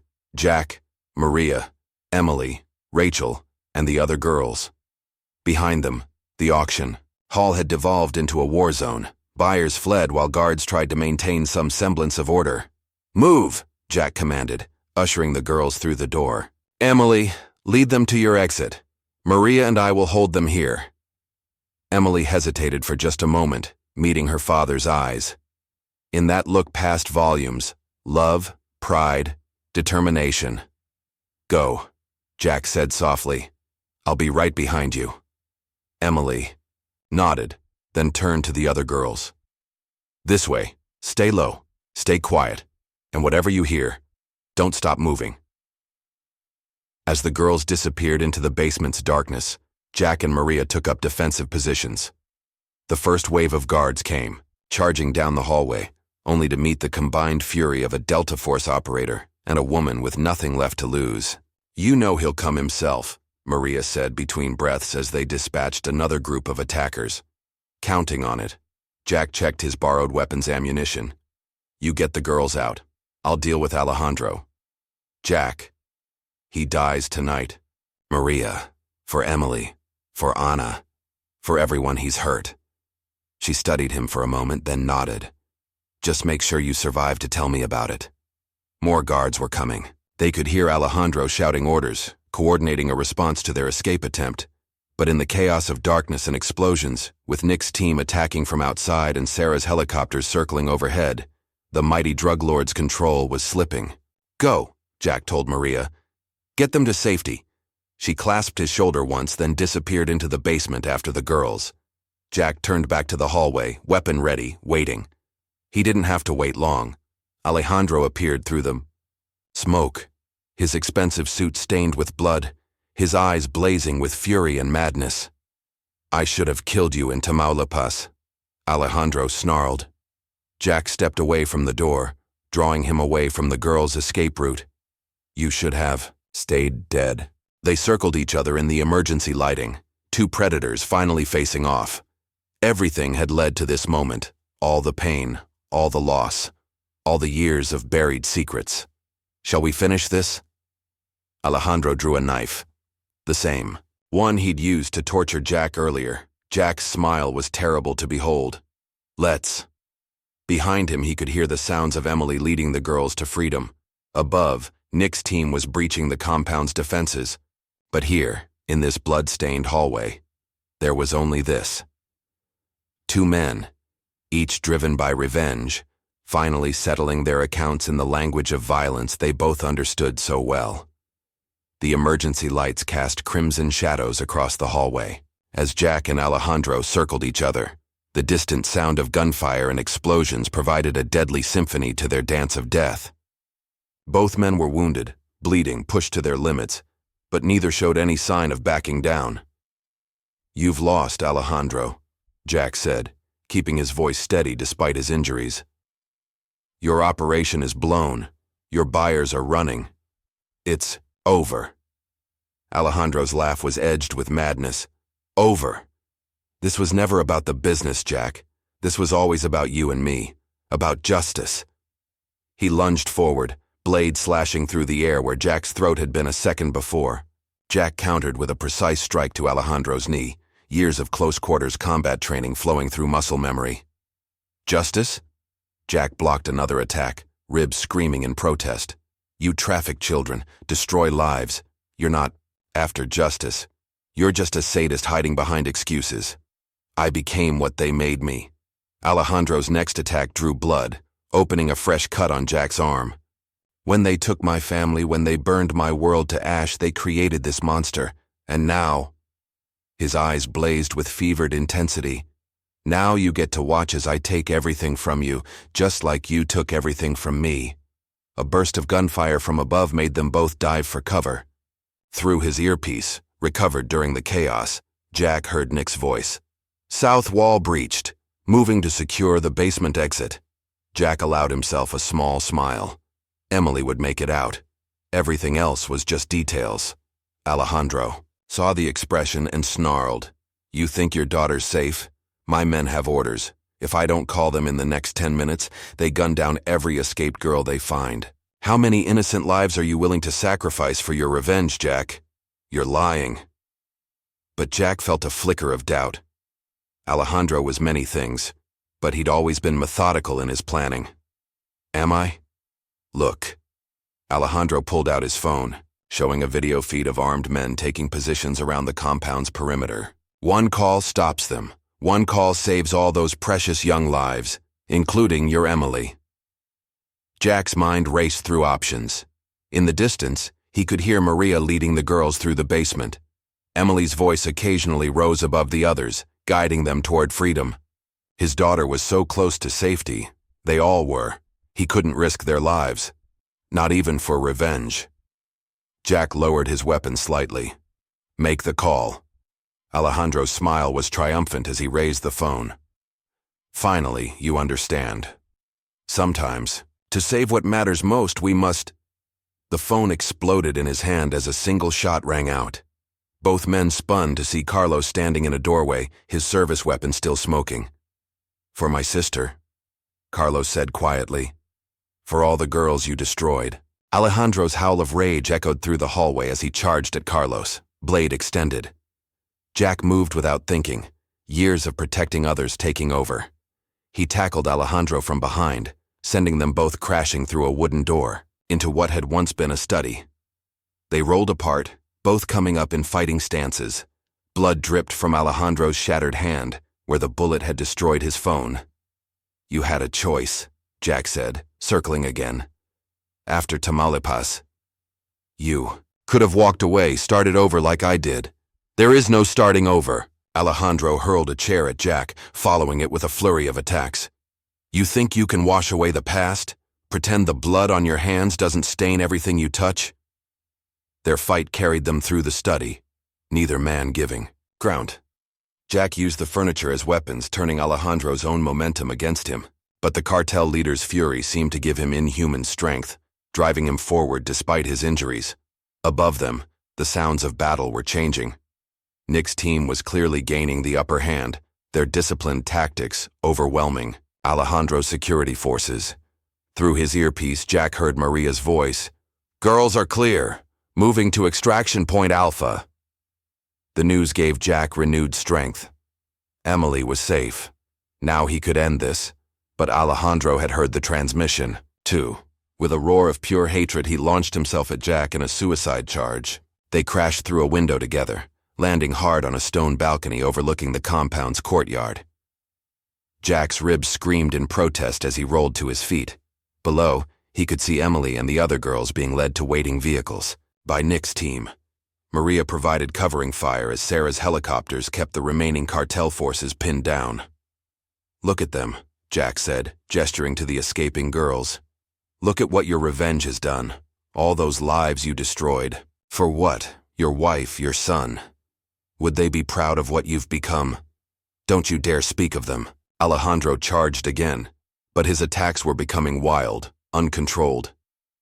You have no right to judge me. Jack blocked a knife thrust, trapped Alejandro's arm, and struck with precise force at vulnerable pressure points. The blade clattered to the stone balcony. I'm not judging you, Jack said as they grappled. I'm ending you. A massive explosion rocked the compound, Maria's final gift to the cartel, destroying their communications center. The blast wave knocked both men off balance. Alejandro stumbled backward, hitting the balcony's stone railing. For a moment, time seemed to slow. Jack saw the railing, weakened by gunfire and explosions, beginning to give way. Saw Alejandro's eyes widen as he felt it crumbling. Saw the choice before him: reach out and save his enemy, or let him fall. He saw Emily looking up at the balcony, her face illuminated by burning vehicles and muzzle flashes. Alejandro saw her too. Even as he fell backward, he drew a hidden pistol, aiming not at Jack, but at Emily below. Jack moved without conscious thought. 2 rapid strikes, one to disable the gun hand, one to the throat. Precise, lethal. The weapon went flying as Alejandro staggered backward, eyes bulging, hands clutching his crushed windpipe. The railing gave way with a sound of grinding stone. Alejandro fell, his final expression a mixture of hatred and something almost like respect. Jack didn't watch him hit the ground. He was already moving, racing through the burning compound toward his daughter. Guards tried to stop him. He went through them like a force of nature. Nothing would keep him from Emily now. He found her helping Rachel into one of Nick's vehicles, still giving directions and encouragement to the other girls even in the middle of chaos. Emily! She turned, saw him, and ran into his arms. They held each other as explosions continued around them, neither wanting to let go. I knew you'd come, she whispered fiercely. I never doubted it. That's my girl. Jack pulled back to study her face, cataloging her injuries. You did so good, baby. So good. Helping the others. Staying strong. We need to move. Nick's voice cut through the reunion. Reinforcements coming from the east.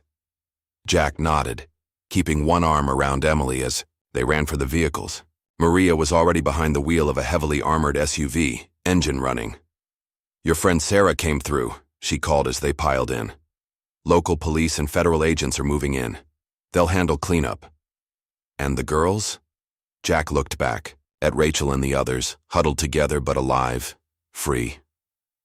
Safe house is ready, Nick reported, climbing into another vehicle. Witness protection for those who need it, medical care for all of them. They drove away from the burning compound in a convoy of armored vehicles. In the distance, sirens wailed as legitimate law enforcement moved in to pick through the wreckage of Alejandro's empire. Emily leaned against Jack's shoulder, exhausted, but unbroken. Dad? That girl you saved before I was born. Was it worth it? Even after everything that happened because of it? Jack thought of the mission in Tamaulipas, of the choice he'd made to save a young girl from a burning building, even though it had blown his team's cover. The choice that had set all of this in motion. Every life is worth saving, he said quietly. Every person deserves a chance at freedom. That's what separates us from men like Alejandro. Emily nodded, then turned to Rachel. See? I told you my dad would come. Rachel managed a shaky smile. You were right. About everything. As they drove through the Mexican night, Jack held his daughter close and thought about choices, about revenge, about the thin line between justice and vengeance. Alejandro had chosen to let his pain twist him into a monster. But Emily had chosen to help others even in the midst of her own terror. She truly was her mother's daughter. Maria, Jack called to the front seat. Thank you. For everything. Maria's eyes met his in the rearview mirror. Thank me by making sure these girls get home safe, and by making sure nothing like this happens again. Jack understood what she meant. Alejandro was dead, But his network remained. Hidden bank accounts, corrupt officials, routes and safe houses that could be used by others just as evil. "Nick?" He keyed his radio. "Already on it, brother. Sarah's people are moving in. By morning, there won't be anything left of Alejandro's empire." Emily had fallen asleep against Jack's shoulder, the adrenaline finally wearing off. He brushed her hair back from her face, silently promising to never let anyone hurt her again. But he knew that wasn't the right promise to make. Instead, he promised to keep teaching her, to be strong, to help others, to fight back against darkness wherever she found it. Because in the end, that's what had saved her. Not just his skills or his determination, but the strength she'd found within herself, the courage to resist, to protect others, to never give up hope. As the convoy sped toward safety, Jack Russell held his daughter and smiled. Alejandro had been wrong about one thing. The past didn't have to stain everything it touched. Sometimes it could teach you how to be better, how to be stronger, how to save not just yourself, but others. And that was a lesson worth any price. Dawn broke over the border town, painting the sky in shades of gold and crimson. Jack sat in a private room at a secure medical facility, watching Emily sleep. The doctors had treated her injuries, mostly bruises and minor cuts, and given her something to help her rest. Rachel occupied the next bed, with other rescued girls in nearby rooms, all under heavy protection. Nick entered quietly, carrying 2 cups of coffee. His tactical gear was gone, replaced by civilian clothes, but Jack could see the outline of a concealed weapon under his jacket. Some habits never died. "Sarah's people are moving fast," Nick reported, handing Jack a cup. "They've already frozen 23 bank accounts connected to La Sombra Roja, seized properties across 3 states. Alejandro's empire is falling apart." Jack nodded, his eyes never leaving Emily's face. "The girls?" "Safe. Federal witness protection is ready for those who need it. Maria's working with advocacy groups to get them counseling, support, whatever. They need to rebuild their lives." Nick paused. "Speaking of Maria, how bad?" "She'll live. Took a bullet meant for one of the girls during the extraction. Doctors say she'll make a full recovery." Nick's voice softened.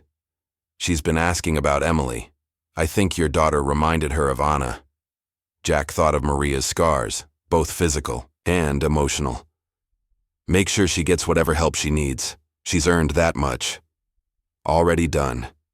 Sarah's got her set up with a new identity, new life. Far from all this. Through the window, Jack could see federal agents coming and going, processing evidence and coordinating with Mexican authorities. The fall of La Sombra Roja was sending shockwaves through the criminal underworld. Other cartels were already moving to fill the power vacuum, but they'd be more cautious now. The legend of how Jack Russell had torn apart one of the most powerful trafficking operations in North America would give them pause.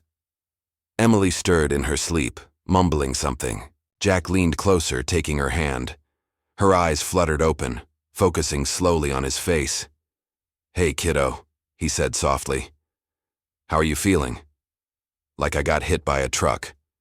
Her attempt at a smile was shaky but determined. "Rachel? The others?" "All safe. You did good, Emily. Real good." She squeezed his hand. "I kept thinking about what you taught me. About staying calm, looking for opportunities. When I saw Rachel and the others losing hope, I couldn't let them give up." Pride swelled in Jack's chest. His daughter hadn't just survived. She'd helped others survive too. "Your mother would be so proud of you." Tears welled in Emily's eyes. "I wore her bracelet for strength. When they took it." She trailed off, the memory still too raw. "Got something for you." Jack reached into his pocket, pulling out the silver links they'd recovered from the diner floor. "Found a jeweler in town who can fix it. Good as new." Emily held the broken bracelet pieces carefully like something precious. "Dad? What happens now?" "Now we heal. Together." Jack brushed her hair back from her face. "And then we go home." A knock at the door interrupted them. Sarah Thompson entered, looking impeccable despite the chaos of the past 24 hours. Her FBI credentials hung at her hip, but Jack knew her real authority went far beyond any official badge. "Sorry to interrupt," she said, "but we need to talk about Alejandro." Jack felt Emily tense. He squeezed her hand reassuringly. "It's okay. He can't hurt anyone anymore." Sarah pulled up a chair. "We found something in his private files. Something that explains a lot." She opened a folder, removing several photographs. These were taken 6 years ago, the day before the Tamaulipas operation. The photos showed Alejandro's wife and son, but not as hostages. They were meeting with CIA handlers, preparing for an operation that would never happen. They weren't just collateral damage, Sarah explained. They were assets. Deep cover operatives working to bring down Alejandro's original organization. But something went wrong. Someone tipped him off. "Martinez," Jack said, the pieces finally clicking into place. Sarah nodded. He was playing both sides. When Alejandro discovered his wife's true allegiance, he didn't kill them. He locked them in that panic room, wanted them to suffer. The explosion. She trailed off, letting the implication sink in. "He blamed himself," Emily said quietly. "That's why he became what he became. He couldn't face his own guilt, so he turned it into revenge." Jack and Sarah exchanged surprised looks at Emily's insight. Sometimes he forgot just how perceptive his daughter could be. "The official investigation is still ongoing," Sarah continued. "But we've uncovered a network of corruption that goes deep. Police chiefs, border patrol officials, even some federal judges. It's going to take time to clean house completely." "And the girls?" Emily asked. "What happens to them?" "They'll be taken care of," Sarah assured her. "New identities, counseling, education, whatever they need. Your testimony helped us understand exactly how Alejandro's operation worked. That knowledge will help us prevent this from happening to others." Another knock brought Nick back into the room. "Jack, there's someone here you should talk to." Carlos entered hesitantly, his uniform replaced by civilian clothes. He looked uncertain, out of place in the sterile hospital room. "I wanted to see how she was doing," he said, nodding toward Emily, "and to thank you both. What you did, it gave others courage." 3 more guards came forward after the raid, offering evidence against the organization. Emily sat up straighter. "Did you find out about your sister?" Carlos's face tightened with grief. "Yes. The record's in Alejandro's office. At least now I know what happened. At least now she can rest." "I'm sorry," Emily said softly.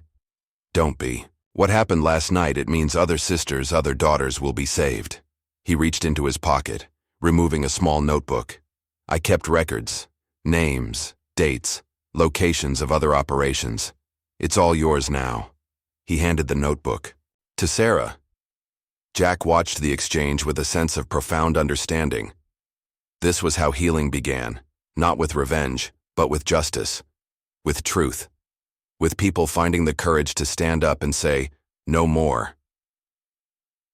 The day passed in a blur of debriefings and medical checks. Emily grew stronger by the hour, her natural resilience asserting itself. She spent time with Rachel and the other girls, their shared experience creating bonds that would never truly break. Maria visited briefly, moving carefully with her injury but determined to see them. She and Emily spoke quietly in the corner, while Jack gave them space. Whatever passed between them seemed to help them both.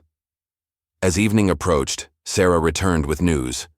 "We've arranged transport back to Texas whenever you're ready. Private flight, full security detail." Jack looked at Emily questioningly. She nodded, ready to go home. "Before we go," Emily said, "can I see the other girls one more time?" They gathered in one of the larger rooms, Emily, Rachel, and the others who had shared their ordeal. Jack watched from the doorway as they exchanged contact information, promises to stay in touch, fierce hugs that spoke of shared survival. "They'll be okay," Nick said, joining him at the door. "They've got something Alejandro never understood. The strength to move forward, to choose a different path." Jack thought of Alejandro's final moments, of the hatred and pain that had driven him to his death. Sometimes the hardest enemy to fight is the darkness inside ourselves. Good thing Emily has you to show her the way out of that darkness. Later, on the flight home, Emily slept against Jack's shoulder just as she had as a little girl. He held her close, thinking about choices and consequences, about the fine line between justice and vengeance, about the power of love to heal even the deepest wounds. Sarah had given him one last piece of intelligence before they left, the identity of the person who had originally ordered the Tamaulipas operation. The name sat in his pocket like a burning coal. He could use it, pursue his own vengeance for the lies that had cost so many lives. But looking at Emily, at the strength and compassion she'd shown even in the darkest moments, he knew what choice he had to make. The cycle of revenge had to end, somewhere. Let it end here, with grace instead of violence, with healing instead of hatred. The plane carried them north, toward home, toward healing, toward whatever challenges lay ahead. But they would face them together, stronger for having survived, wiser for understanding the true meaning of justice. Emily stirred slightly. "Dad?" "Right here, baby. Can we get pancakes when we get home like Mom used to make?" Jack smiled, tears pricking his eyes. "Yeah, kiddo. We can definitely do that." As Texas spread out below them, Jack Russell held his daughter and let go of the past. They had survived. They had won. Not just against Alejandro, but against the darkness he represented, the darkness that lived in all hearts, waiting for an excuse to emerge. Emily had shown him a better way. Not revenge, but redemption. Not hatred, but hope. It was time to go home. 3 months after Alejandro's fall, life on the Texas ranch had found a new rhythm. The morning sun painted familiar shadows across the porch as Jack watched Emily practice the self-defense moves he'd been teaching her. Her movements were precise, confident, no longer just going through the motions, but understanding the deeper principles behind each technique. "Better," he called out as she completed a complex sequence. "But remember to maintain your center of gravity when you pivot." Emily adjusted her stance and tried again. The bruises had long since faded, but Jack could still see subtle changes in his daughter. She moved differently now, more aware of her surroundings. Her eyes carried a depth that hadn't been there before. Not haunted, but wiser. Stronger. Like this? She demonstrated the move again, this time maintaining perfect balance throughout the transition. Perfect. Jack tossed her a water bottle. "That's enough for today. Don't want to be late for your speech." Emily took a long drink, then wiped her face with a towel. "Are you sure about this, Dad? Speaking at the advocacy center? What if I mess up?" "You won't." Jack pulled her into a one-armed hug. "Those people need to hear your story, need to understand what these girls go through and how they can help." They'd had long talks about this, about using their experience to help others, about turning trauma into purpose. Emily had been hesitant at first, but after receiving letters from some of the other survivors, she'd found her voice. Inside the house, the morning news played quietly on the TV. Another piece about the ongoing investigation into La Sombra Roja's network. Sarah's team had been thorough, methodically dismantling Alejandro's empire piece by piece.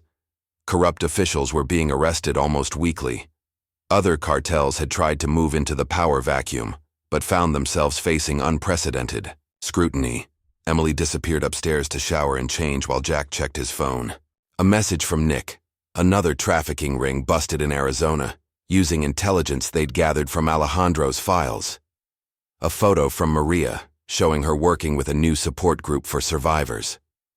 Even Carlos had found his purpose, helping federal agents identify and track cartel operations.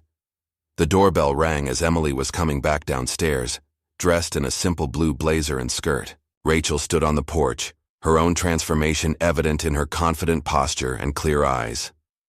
"Ready for this?" Rachel asked, hugging Emily. "As I'll ever be." Emily touched the repaired silver bracelet on her wrist. Her mother's bracelet, now a symbol of both loss and survival. The advocacy center was packed. Families of missing girls, law enforcement officials, social workers, and reporters filled every seat. Jack sat in the front row beside Nick, who had flown in specifically for this event. Maria was there too, still moving carefully, but healing. Well, both physically and emotionally. Emily approached the podium, her hands steady as she arranged her notes. When she spoke, her voice carried clearly through the room. 3 months ago, I was taken. I became one of the thousands of girls who disappear every year into a world of darkness and pain. She paused, meeting the eyes of her audience. But I was one of the lucky ones. I had a father who never gave up, friends who risked everything to help. And most importantly, I had hope. Today, I want to talk about that hope, about how we can bring it to others who are still lost in the darkness. Jack felt pride swell in his chest as Emily shared her story. She didn't sensationalize or minimize the horror of what had happened. Instead, she focused on resilience, on the importance of community, on practical ways to help survivors rebuild their lives. The hardest part wasn't the fear, she continued. It was feeling powerless. But even in our darkest moments, we have power. The power to choose hope over despair, courage over fear, love over hatred. I learned that from my father, and from the incredible women who survived with me. She spoke about Rachel, about the other girls, about how they had supported each other, about Carlos finding the strength to break free from Alejandro's control, about Maria channeling her pain into helping others. What happened to us was terrible, Emily said, her voice strong and clear. But we refuse to let it define us. We are not just survivors, we are warriors, and we will not rest until every lost girl finds her way home. The standing ovation lasted several minutes. Afterward, people lined up to speak with Emily, to share their own stories, to ask how they could help.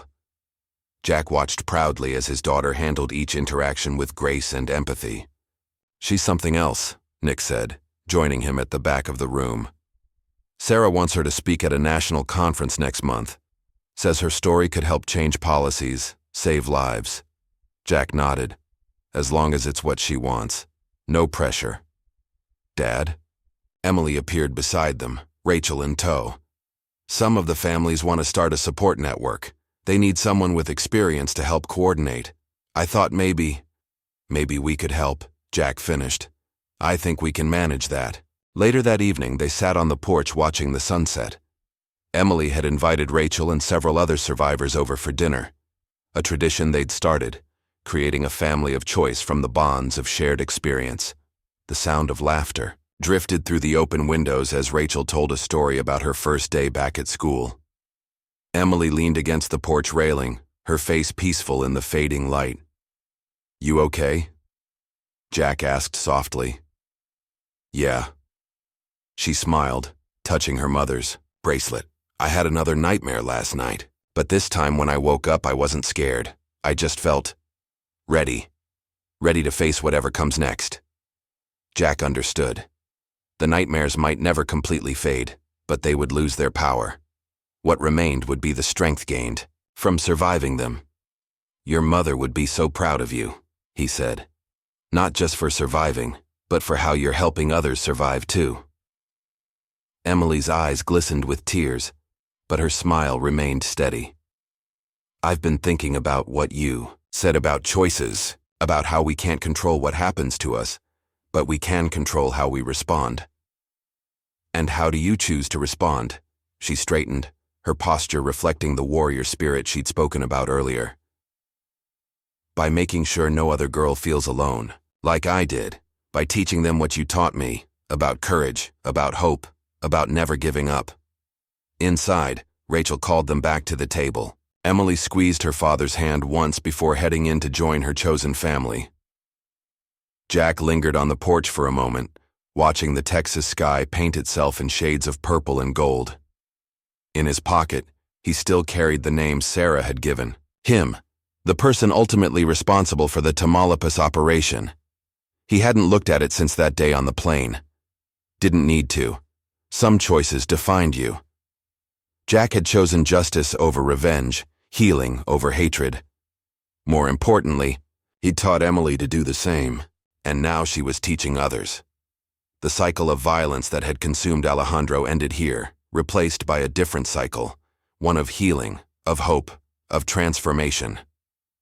Nick's truck pulled up the driveway, carrying supplies for the newest project, converting part of the ranch into a sanctuary for survivors, a place where lost girls could find their strength, their voice, their way back to life.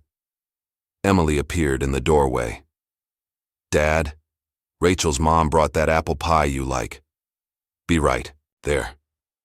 Jack took one last look at the sunset, feeling a deep sense of peace settle over him. They had survived the darkness. More than that, they had learned to carry light into it, to help others find their way out. It wasn't the life he'd imagined for his daughter, but watching her grow into this role, this warrior for justice, this beacon of hope, filled him with a pride deeper than words could express. Inside, laughter and warmth waited. Stories of survival shared over good food, plans made for future rescues, future healing, a community forged in fire, emerging stronger for having faced the flames together. Jack Russell smiled and went to join his family, not just Emily now, but all of them. The survivors, the warriors, the ones who chose light over darkness, hope over fear, love over hatred. It was time to begin again.